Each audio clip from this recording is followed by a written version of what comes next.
Good evening, and welcome to the Autism Blogcast. I'm Jim Mancini. And I'm Rafe Bernier. This month, we had a chance to speak with Lynn Vigo, a social worker, parent advocate, and mother of a child with autism. Now, Lynn has been with us here at the Center at Seattle Children's since its inception in 2009. We had a chance to chat with her a little bit about her perspective. So, Lynn, could you tell us a little bit about yourself? You bet. Well, I've been a social worker for more than 30 years, and I have worked in healthcare and mental health care, including when I got out of college working in a group home in Colorado for young adults with autism. And believe it or not, I left that job because I thought it was too hard and decided that it was not my life's work. I'm married to a wonderful man, Chris, and I have two young adult children, Justin and Carrie. Carrie, my youngest, is the one who early on, around the age of 1.5, showed red flags for autism. And how old is Carrie now? Carrie just turned 21. 21. All right. So Lynn, tell us a little bit about what it was like when Carrie was diagnosed, and what are the things that you needed to do in order to help support her? Yeah, so this was 18 years ago, and the awareness of autism and the services for autism were quite different than they are today. Back then, there were 2 organizations that did evaluations for autism, and only one of them accepted insurance. At the time, I think we waited 4 or 5 months before we got into Children's to get her evaluation.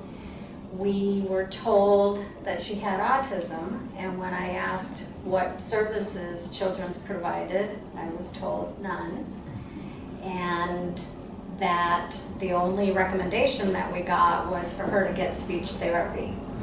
Now at the time, the internet was relatively new, right? So it hadn't been around for very long, but I got on the internet, as many parents do, and I read about autism. And I found one book, because back then you could actually read everything there was that had been written about autism.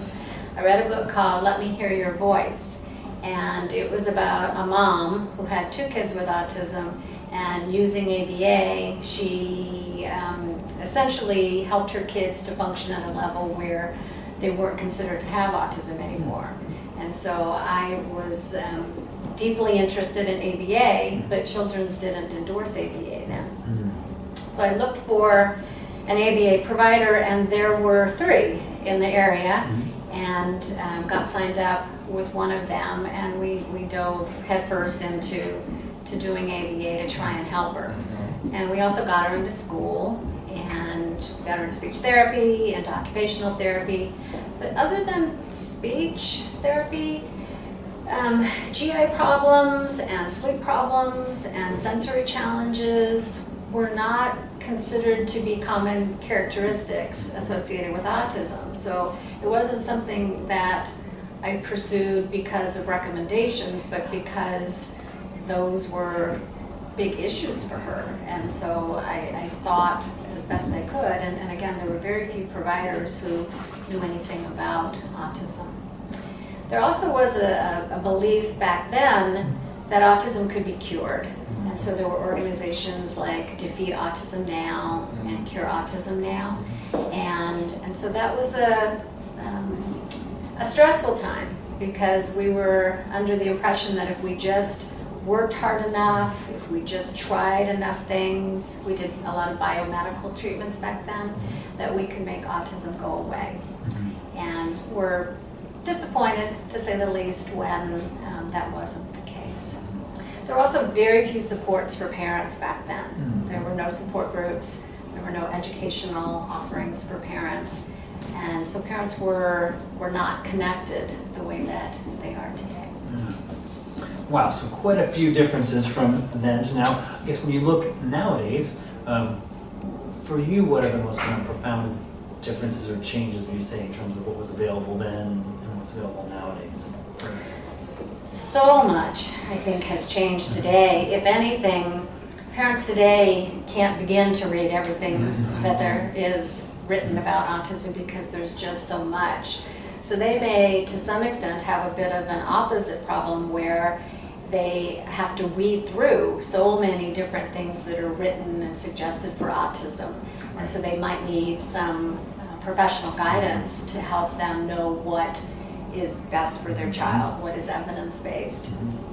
I think the other thing that's very different today is that, and I think in large part because of Seattle Children's, I think, and the University of Washington, increasing awareness and realizing that just providing a diagnosis to parents is just the first step, that services and supports and education also have to be part of the evaluation process, and that not just for the child who's being diagnosed, but for the entire family. Supports are important.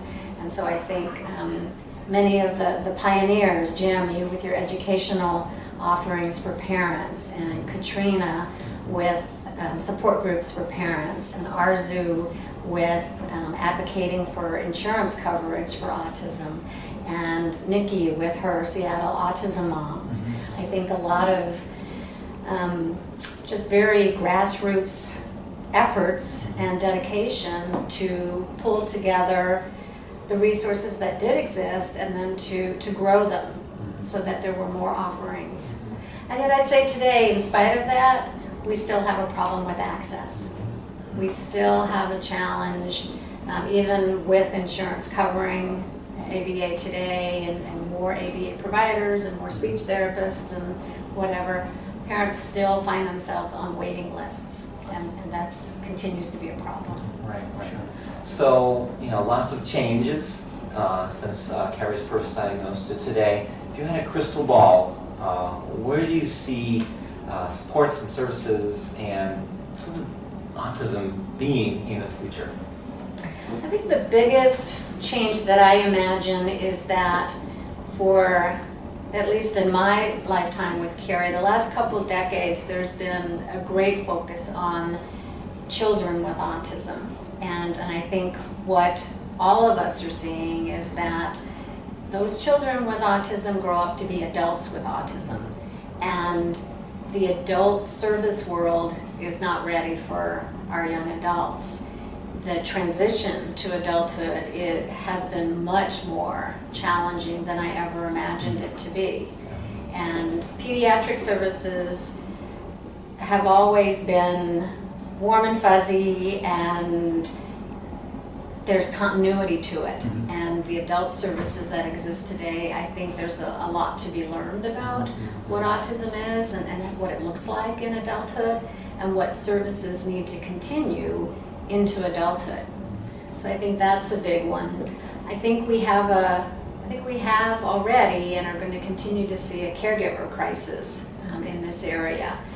The adults who are moving out of their parents' home into the community are needing to be cared for by other adults, and there just aren't enough skilled people to cover the demand. So I think that's going to remain a big challenge. I think genetics, right? I think genetics is going to play a big role. I think we've moved past so much focus on what causes autism from an environmental perspective to looking at the subsets of kids with autism and the different features and presentations that they have, to where we can get better at identifying their unique characteristics and their needs, and hopefully more targeted treatment based on their genetic profile. So I think those are all important, and I also hope that Children's continues to be a leader in moving science forward and always recognizing the hardship that families who live with autism have, and continue to have that dedication and that compassion for our families. And I think for families, autism doesn't seem to be going away. The prevalence seems to be at a steady rate. And so I hope that parents always feel that they're not alone, that there are resources and supports out there, and that amongst providers and then also with fellow parents, they always have somebody to look to and to lean on for help. That's great. Well, thank you. And thank you for being here today. We know that you're moving on to a new position at Seattle Children's Hospital. We know you're going to take all the experience and expertise that you have and share that with the broader hospital with that nice focus on autism that we care about. We also know that you're never going to really leave us here at the Autism Center. So thank you for all of your work here. Thank you for all your work at the broader hospital. Thank you for joining us here today. That is it for today. We want to say stay tuned for a moment. We're going to continue with our ongoing examination of what does inclusion mean. So stay tuned for a following clip, and we'll see you next month. Thanks so much. Thank you. Thanks, Lynn.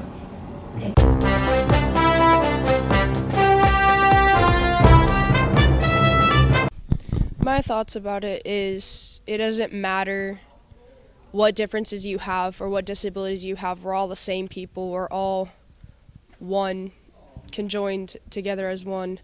And people may bully you for disabilities or for differences that you have or that you like or whatever, but it doesn't matter. We're all the same people. Yeah, no, that's great. Can you say anything? Do you have any experiences about how you have experienced inclusion in your life, maybe here at school or in your community? Yeah, I have done inclusion before. I have learning disabilities and mental disabilities that makes it hard for me to read, write, and speak. And I've been bullied before. It was hard for me to do all that and then be bullied about it. But all in all, it doesn't matter to me.